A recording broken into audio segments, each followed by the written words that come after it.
Hey guys! Video mode. Recording started. Welcome back to the show. Wi-Fi is on. And today I want to talk to you about the emotionally damaged realtors who are having public mental breakdowns because they can't score. Wi-Fi is connected. Can't close a deal, and they're very upset about it. Oh my God! Another contract just got canceled! They can't take it, guys. And I mean, I want to know, you tell me right below in the comments section if you think this is professional behavior on the part of these licensed realtors who supposedly are of the utmost professional standards and ethics out here in the business, because they're on social media just losing their minds because they can't close a deal. Now, why are we having such problems out here? Why is this happening? Well, I'll tell you. Because they're locking in buyers at prices that the lenders are not funding. Or their buyer has no money, but they're just locking them in anyway, signing them on the dotted line, telling them to go see your loan officer, buddy, go talk to your banksters. And, you know, I'm going to go tell my client, we got a buyer, yes! No. Wrong. That's right. I mean, if the deal isn't going to appraise, the bank's not going to lend on it, because nobody wants to tell you this, but I'll be the one. Credit is tightening out there. They're not lending on every deal anymore. You know, the days of fast money are over now, because these banks are hanging by a thread, and, you know, most smart money knows it. That's why you see Warren Buffett selling off of all of his Bank of America shares. He saved it, now he's selling it. All the whales are getting out. Nobody wants to be involved with these banks because they know what's coming. But the lenders are not financing these deals. So, you know, even if they got a buyer on the line, it doesn't mean anything, because the deal is highly likely to get canceled before it hits the closing table. But a lot of these agents have never sold a house before. I mean, a lot of these agents don't even own a house. I mean, you're going to have a guy who doesn't own a house represent you on a real estate transaction? I mean, it doesn't make much sense to me, but, you know, a lot of things in the real estate biz don't make a lot of sense, but people do them anyway. But I also wanted to talk to you about emotions in real estate. Because you could get emotional about a deal. You could fall in love with a house. But you shouldn't. Because it's not about love. It's about math. That deal does not pencil out. If that house does not support itself, you should not buy that deal.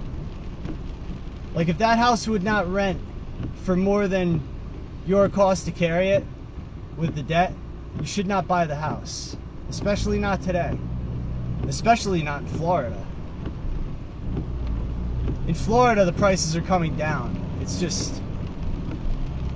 a slow process. Like, it takes a long time to get to the bottom. Like, 2007 was the very beginning of the correction, the last time. And I think we bottomed around 2012. So, that's 5 years. So if you're at the beginning of a correction, you really don't want to catch a falling knife, guys. You want to be real careful about what you offer on these deals. And if you hear an agent telling you, you know, they have buyer A, buyer B, buyer C, all making big offers, and you better come with your highest and best, you know what to do. You need to go lower, or you need to not offer at all. The last time I heard that, I didn't trust the agent. I talked to the listing agent directly. I'm an investor. I don't care about buyer agent. But I didn't trust her, so I said, oh, okay, I'll get back to you by the end of the day. I never made an offer. You know what happened the next morning? the house disappeared. She got fired. The listing was gone.